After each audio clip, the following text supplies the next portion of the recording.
Rahim. Now students, we are starting our exercise 7.2. In exercise 7.2, before starting this exercise, we are discussing some definitions. First definition is polygon. What is a polygon? A polygon is a closed plane figure with three or more straight sides. A polygon having more than three or more than three sides. ठीक है, straight sides होनी चाहिए. जैसे ये एक triangle है 3 sided, ये quadrilateral है, इसको आप रेक्टेंगल भी बोल सकते हैं. ये पेंटागन है 5 साइडेड, 6 साइडेड हेक्सागन है, 7 साइडेड हेप्टागन है, 8 साइडेड ऑक्टागन होता है. ठीक है, नैनागन, इसी तरह डेकागन, यहाँ तक आपका हेप्टागन तक काफ़ी है. नाउ पैरेललोग्राम बेसिकली क्या है? A polygon is a special type of quadrilateral whose pair of opposite sides are parallel. Parallelogram ABC is given. AB is parallel to CD and AC is parallel to BD. AC and BD ये दोनों parallel हैं और AB और CD ये दोनों parallel हैं. Clear students? Now coming the properties of a parallelogram. Our first property of the parallelogram is quadrilateral with both pair of opposite sides are equal. Clear? Pair of जो sides हैं वो equal होनी चाहिए, ये इसके और ये इसके. क्लियर?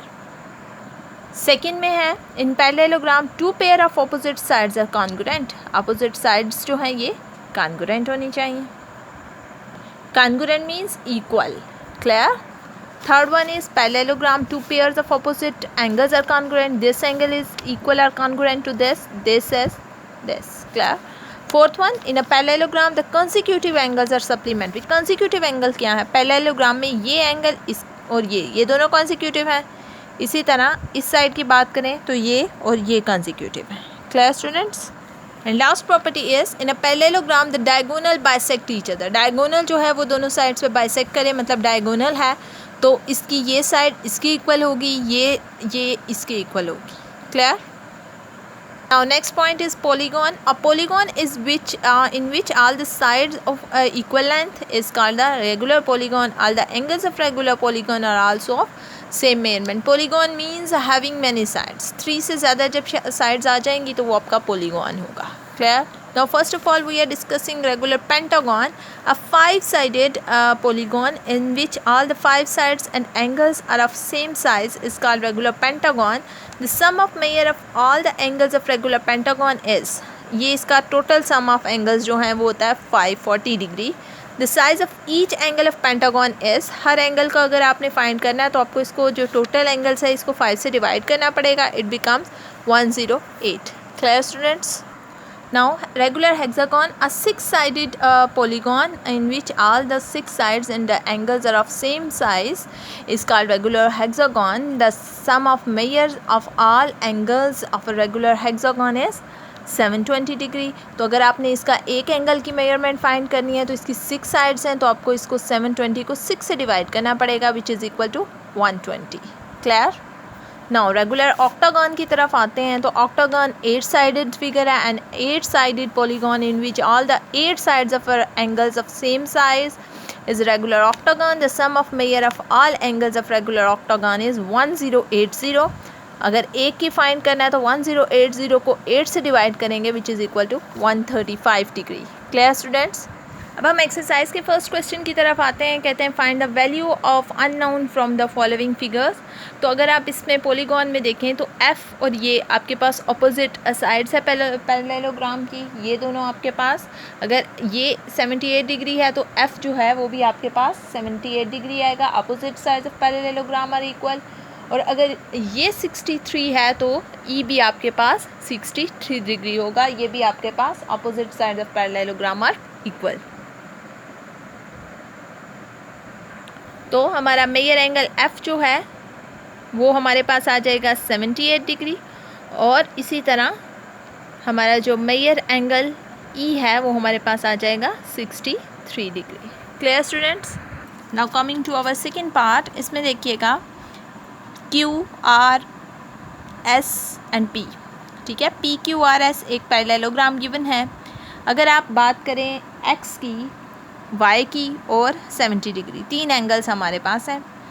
अब अगर आप अपोजिट एंगल की बात करें तो 70 y के अपोजिट है। इट्स मीन के opposite angle y is equal to 70 degree. जब y आपके पास 70 डिग्री हो जाएगा, पी क्यू जो है आपके पास क्यू आर साइड वो पैरेलल है पी एस साइड के, तो ये दोनों के एंगल्स जो बनेंगे वो इक्वल हो जाएंगे। क्वेश्चन में हमारे पास इस तरह से होगा, y आपके पास 70 डिग्री आ जाएगा, Q R is parallel to P S और क्यू आर में x प्लस 70 डिग्री हो जाएगा, x ये और 70 डिग्री ये इज़ इक्वल टू 180 डिग्री। 70 को उधर जाके माइनस करवा देंगे तो x आपके पास 110 डिग्री जो है वो। Yes, now look at the third part. अब आपके पास यहाँ पे भी पैरेललोग्राम गिवन है, तो इसमें अब आपने क्या करना है कि अगर ये साइड आपकी 14 सेंटीमीटर है, इट मीन कि ये साइड भी आपकी diagonal bisect each other, H भी आपके पास 14 सेंटीमीटर आएगा। अगर ये आपके पास 14 सेंटीमीटर आएगा तो ये साइड और ये साइड पैरेलल हैं। अगर ये 16 सेंटीमीटर है तो जी भी आपका 16 सेंटीमीटर ही हो। नाउ इसके आंसर को देखिएगा, डायगोनल बाइसेक्ट ईच अदर, तो H is equal to 14 centimetre और इसी तरह F R parallel to O U और आपके पास G is equal to 16 centimetre आ गया।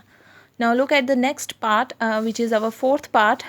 इसमें देखिएगा, अब आपने यहाँ पे वैल्यू फाइंड करनी है, तो इसमें आपके पास ये एंगल और ये एंगल कंसेक्यूटिव एंगल्स हैं, अपोजिट एंगल्स हैं। This angle is opposite to this और ये अपोजिट हो जाएगा, इसके हो जाएगा। इसी तरह corresponding angles are equal. Measure angle x is equal to 95 degree और opposite angles are equal. Measure angle x is equal to measure angle y। अगर मेजर एंगल x आपका 95 डिग्री है तो मेजर एंगल y भी जो है आपके पास 95 डिग्री आएगा। Clear student? Now look at this question. ये कंसेक्यूटिव एंगल्स बन रहे हैं आपके पास। 3x plus 120 degree is equal to 180, supplementary के इक्वल है। 3x is equal to 180 degree minus 120 degree. 3x is equal to 60 degree. 60 degree divided by 3, x is equal to 20 degree. Clear?